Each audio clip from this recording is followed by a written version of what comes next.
Hello, welcome to Module 5, where we will be learning more about quality, usability, standards, and IT governance. The learner objectives associated with this module include identifying major components to consider in human-computer interaction and usability studies, analyzing current federal and state laws and implications for privacy and practice, identifying appropriate resources for establishing and implementing security and privacy-related policies and procedures, explaining common procedures for securing sensitive health information, discussing the federal policy initiatives related to the adoption of health information technology, and describing the impact of informatics on health policy. Now, in this module, you'll learn more about the user experience, and this is an illustration that came from your book to help describe the terms that are often associated with user experience. User experience is a person's perception and responses that result from the use or anticipated use of a product, a system, or service. And that is actually an ISO definition.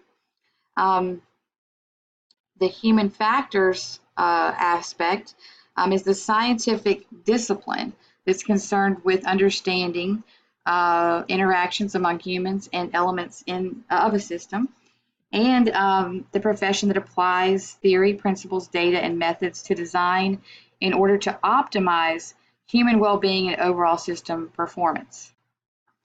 Now, you probably heard the term ergonomics, because in workplace settings, we want people to be safe and use these tools effectively and safely, but ergonomics is interchangeably used with the human factors by the HFES in Europe, but in the United States and other countries, its focus is on human performance and with physical characteristics of tools, systems, and machines.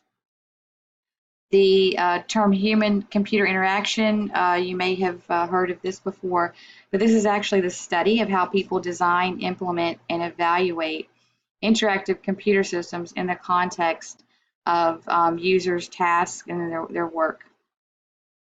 And then usability. We talk about usability a lot with regard to systems and programs, but this is the extent to which a product can be used by specific users in a specific context to achieve the specific goals, and to achieve those effectively, efficiently, and in a satisfactory manner.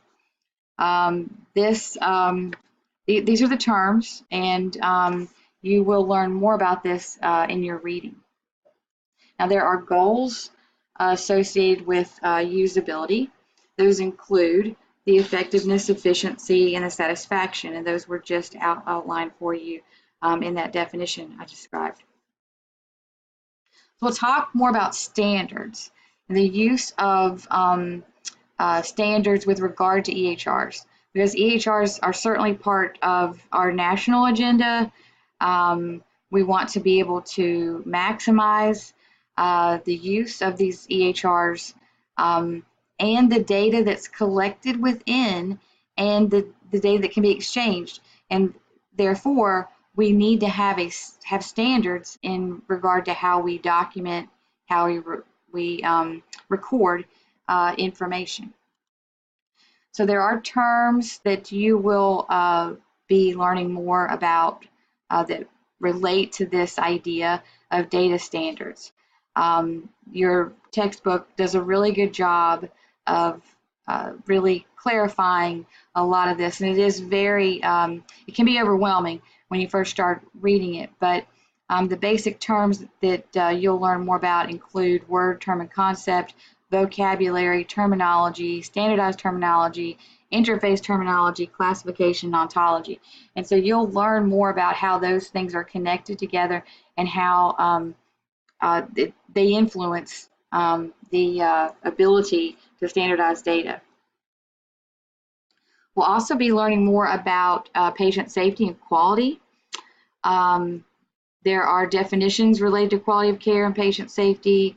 There's a framework that you'll learn more about for patient safety and quality and research design, and then suggestions for further improvement. Now, the Institute of Medicine has identified 6 aims that are related to providing healthcare. They think that healthcare should be safe, it should be effective, it should be patient-centered, timely, efficient, and equitable. And again, you'll read more about that. There are legal issues and accreditation topics that you'll cover. We'll be talking more about privacy and security. Certainly, there's an increased concern about security breaches. We have a lot of people that have access to health data now.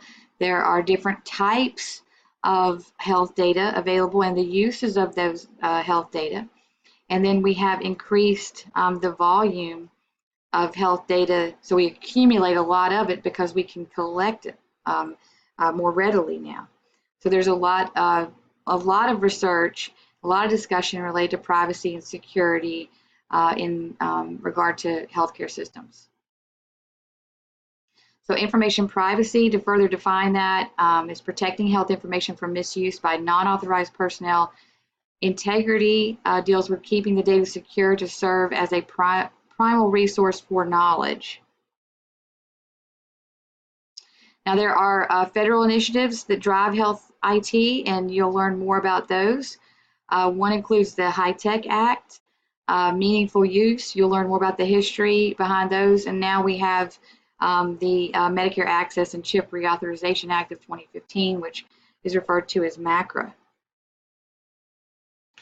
So health policy, there's certainly connections between health policy and informatics. Health policy is going to refer to decision plans and actions that are undertaken to manage healthcare delivery and to achieve specific healthcare goals. And you've probably heard that term and seen it defined before by now. There are challenges to cost-effective, efficient healthcare delivery that are often the driving forces in creating current health policy. So money is a big deal in a lot of this. And the use of health IT is recommended as an effective tool to manage challenges facing healthcare delivery. So these are often the drivers behind the policies that are created. There's a lot of things to know about health IT governance, but this is the structures, or are the structures and processes used by a healthcare organization to optimize and maximize the return on investment from the informatics resources, to also ensure alignment of informatics resources within institutional priorities, and to prioritize the use of informatics resources effectively in the face of numerous competing demands for limited resources. And we probably see that a lot in the areas in which we work. Again, the faculty certainly invite you to ask questions if you have any about the content or the concepts that were discussed in this module or in the course.